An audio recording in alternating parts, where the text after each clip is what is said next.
Students, हमारा chapter चल रहा था इलेक्ट्रोकेमिस्ट्री और इलेक्ट्रोकेमिस्ट्री के अंदर आज हम आगे की बात करेंगे।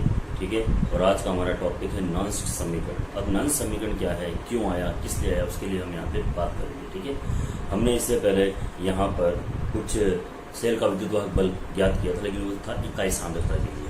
अगर मान लो सांद्रता चेंज कर दी जाए तो हमें सेल का विद्युतवाहक बल ज्ञात करने में बहुत ज़्यादा प्रॉब्लम होगी।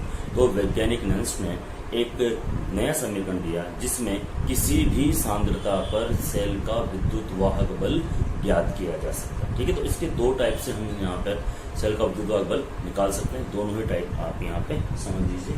ठीक है, हमारा टॉपिक है नॉन्स्ट इक्वेशन, नॉन्स्ट समीकरण। ठीक है, तो वैज्ञानिक नॉन्स्ट ने क्या किया था, पहले आपको ये समझ में आना चाहिए कि किसी भी सांद्रता पर हम सेल का विद्युतवाहक बल ज्ञात कर सकते हैं। तो उसने पहले एक समीकरण दिया अपना, है ना, उसे हम नॉन्स्ट समीकरण के नाम से जानते हैं। उसने कहा कि किसी भी वैद्युत अपघट्य के अंदर ए मोल ए के, बी मोल बी के अभिक्रिया करके सी मोल सी के और डी मोल डी के बनाते हैं। ठीक है, तो द्रव्यानुपाती क्रिया नियम अनुसार द्रव्यानुपाती क्रिया नियमानुसार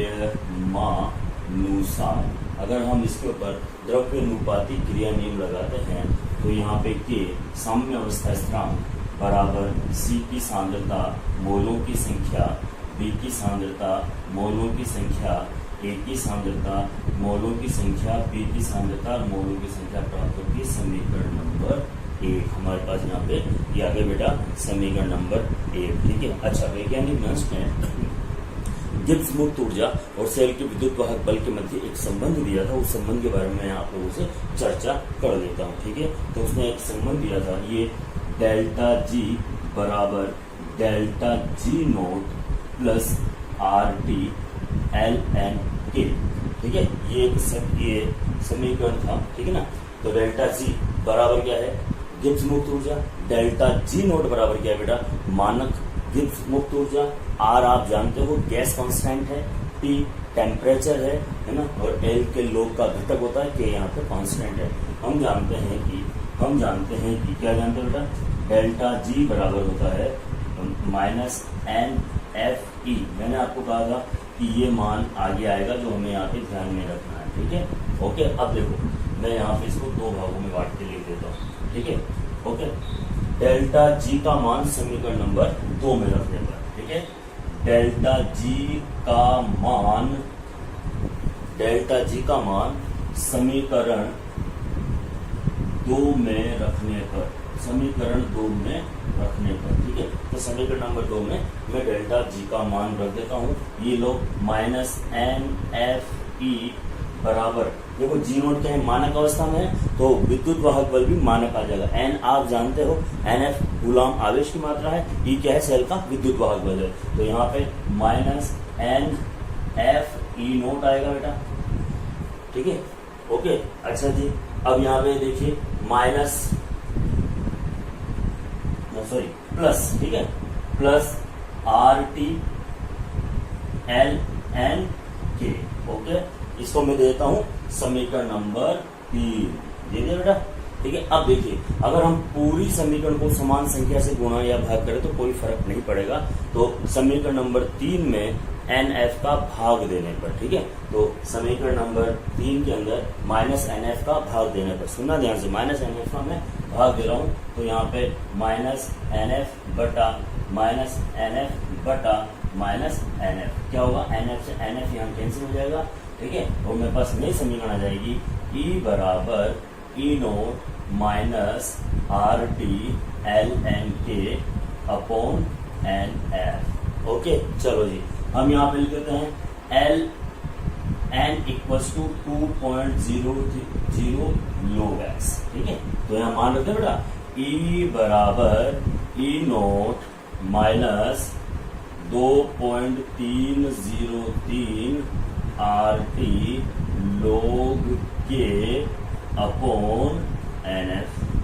ये नॉन्स्ट समीकरण है जिससे हम किसी भी सेल का विद्युतवाहक बल ई नोट मानक विद्युतवाहक बल ज्ञात कर सकते हैं। ठीक है, अच्छा, अगर मैं इसको और ज्यादा मॉडिफाई करता हूँ तो आर का मान हमें पता है 8.3 है ना, आर का मान 8.3 है, टी टेम्परेचर है 298 केल्विन ताप, ठीक है। और ये फेराडे वगैरह है ना, इन सबका अगर मैं यहाँ पे मान रख देता हूँ तो मेरे पास ये जो समीकरण आएगी मेरे पास बेटा वो क्या आएगी, ये E बराबर E not minus 0.059 upon n log Kc, यहाँ के की जगह हम यहाँ Kc का मान रख सकते हैं, ठीक है। तो ये नन समीकरण है जिससे आप किसी भी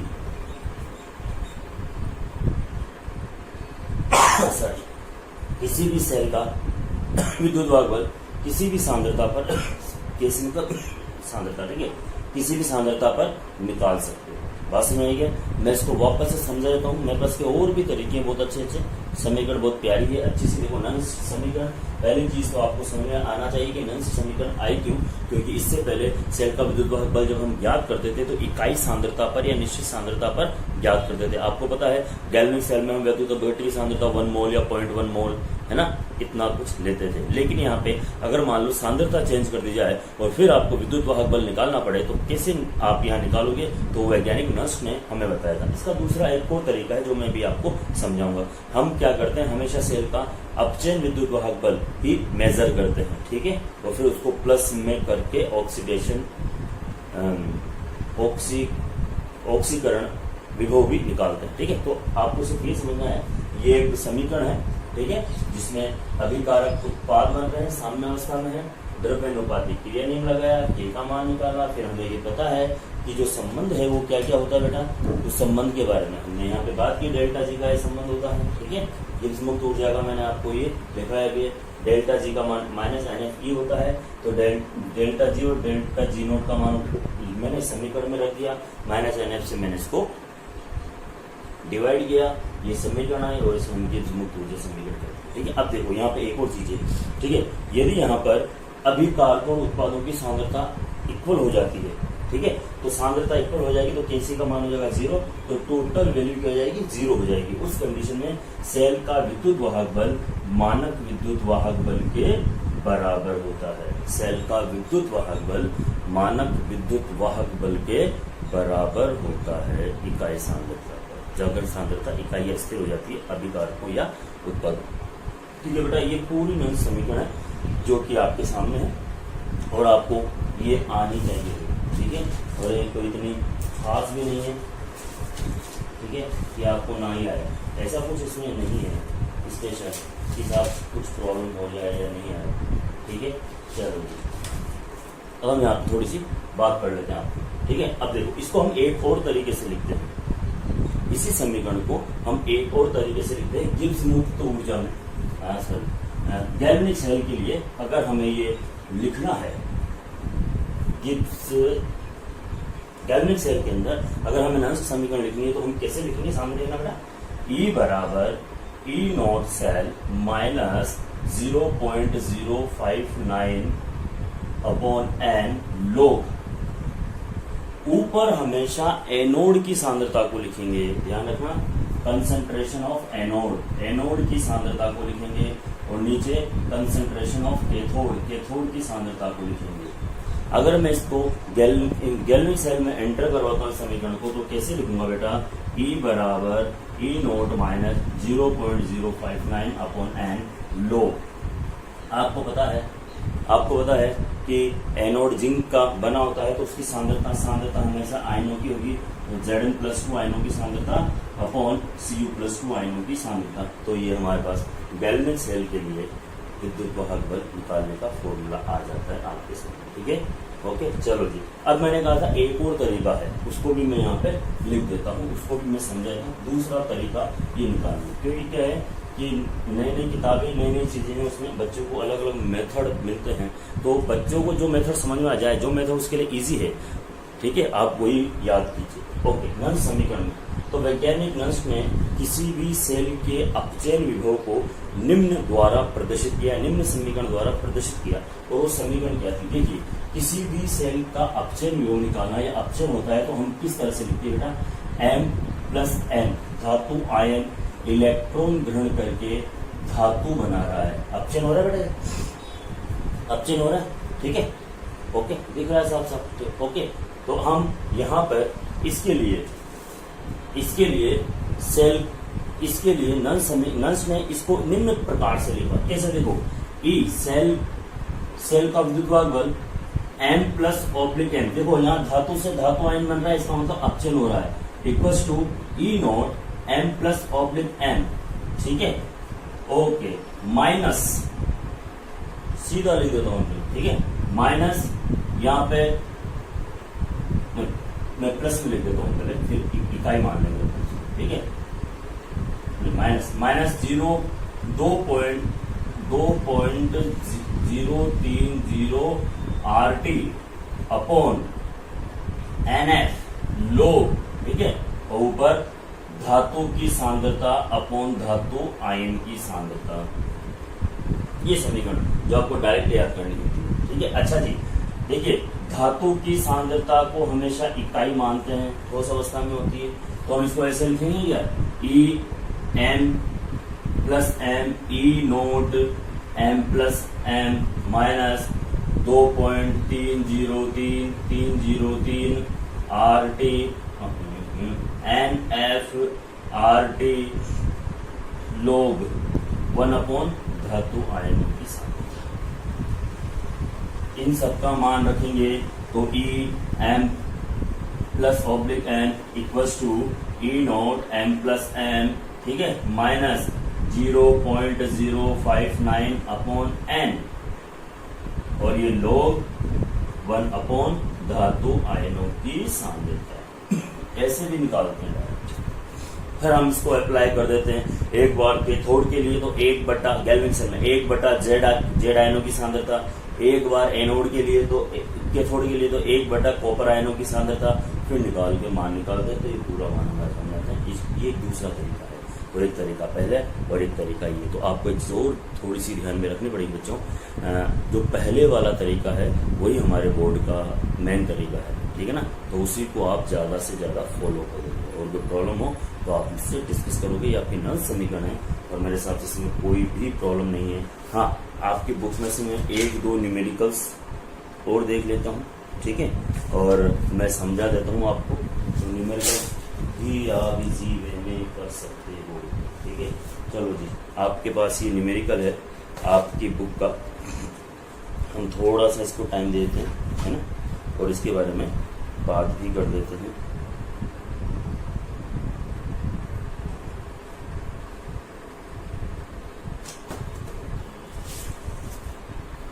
चलो न्यूमेरिकल की बात करते हैं, ठीक है। अब हमारे पास यहाँ है सेल, बैटरी, ठीक है। हम यहाँ पे बात करेंगे सेल या बैटरी में।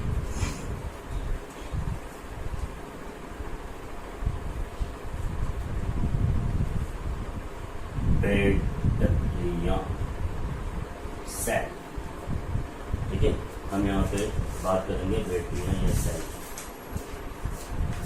देखो सेल हैं, ये 2 प्रकार के होते हैं, ठीक है। एक तो प्रारंभिक सेल, एक तो प्राथमिक सेल और एक द्वितीयक सेल। प्राथमिक सेल वो होते हैं जिनमें अभिक्रियाएं एक ही दिशा में संपन्न होती है, जिनसे अभिकारक से उत्पाद बनता है किंतु उत्पाद से अभिकारक नहीं बनता है, ठीक है। जैसे यहाँ पर reactant form product, but product doesn't form reactant, ठीक है। तो हम इसे बोलते हैं अनुत्क्रमणीय सेल। ये होते हैं यूज एंड थ्रो, जिनको काम में लेने के पश्चात हम इसे फेंक देते हैं, ठीक है। ये कहलाते हैं हमारे पास प्राथमिक सेल, प्राथमिक बैटरी सेल। एक होते हैं सेकेंडरी सेल। अब प्राथमिक सेल के आपको हमारे घरों में, टॉर्च में, है ना, कैलकुलेटर्स के सेल आते हैं, वो सब यूज एंड थ्रो होते हैं, आपको पता है। सेल दूसरा सेकेंडरी सेल, द्वितीयक सेल। द्वितीयक सेल वो सेल होते हैं जिनमें रासायनिक अभिक्रिया दोनों ही दिशाओं में संपन्न होती है। रिएक्टेंट बनाएगा प्रोडक्ट, और प्रोडक्ट वापस से क्या बना देगा बेटा, रिएक्टेंट बना देगा। जिससे रासायनिक अभिक्रियाएं दोनों ही दिशाओं में संपन्न होती है, अभिकारक उत्पाद बनाते हैं और उत्पाद अभिकारकों में परिवर्तित हो जाते हैं। इन्हें उत्क्रमणीय सेल कहते हैं। आगे बात समझ में, ये सेल अभिक्रिया दोनों ही दिशाओं में संपन्न होती है, रिएक्टेंट से प्रोडक्ट बनता है, प्रोडक्ट से प्रोडक्ट, इन्हें पुनः चार्ज किया जा सकता है। ये होते हैं सेकेंडरी सेल, ठीक है बेटा। अब हम यहाँ पे बात करेंगे पहला ड्राई सेल, शुष्क सेल, ठीक है बेटा। चलो भाई, हम यहाँ पे प्राथमिक सेल की बात कर रहे हैं और प्राथमिक सेल के अंदर मेरे पास पहले है शुष्क सेल। शुष्क सेल, और इसे वैज्ञानिक लेक्लांशी ने खोजा था, इसलिए हम इसे लेक्लांशी सेल भी कहते हैं। कौन सा सेल कहते हैं बेटा? लेक्लांशी सेल। ये वही सेल हैं जो हम घरों में यूज में लेते हैं। ठीक है, ये वही सेल है जो हम घरों में यूज में लेते हैं। अगर हम नॉर्मली बात करें इन सेलों की, तो इसके अंदर बीच में ये ग्रेफाइट की रोड होती है बेटा, इस तरह से, है ना। और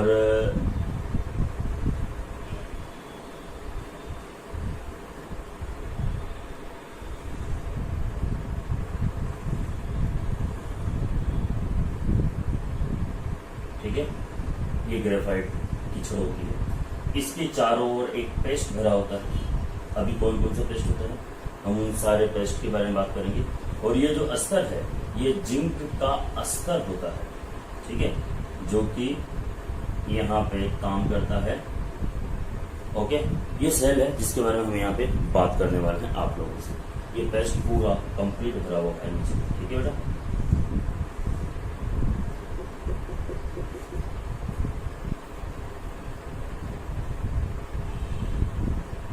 ये है कार्बन का छड़ या कार्बन की छड़ बोलते हैं इसको, ठीक है। ये है प्लस टर्मिनल, ओके, और इसमें नीचे अमोनियम क्लोराइड, जिंक, कोजिंक, पेस्ट, है ना। चलो हम इसको डिस्कस करेंगे।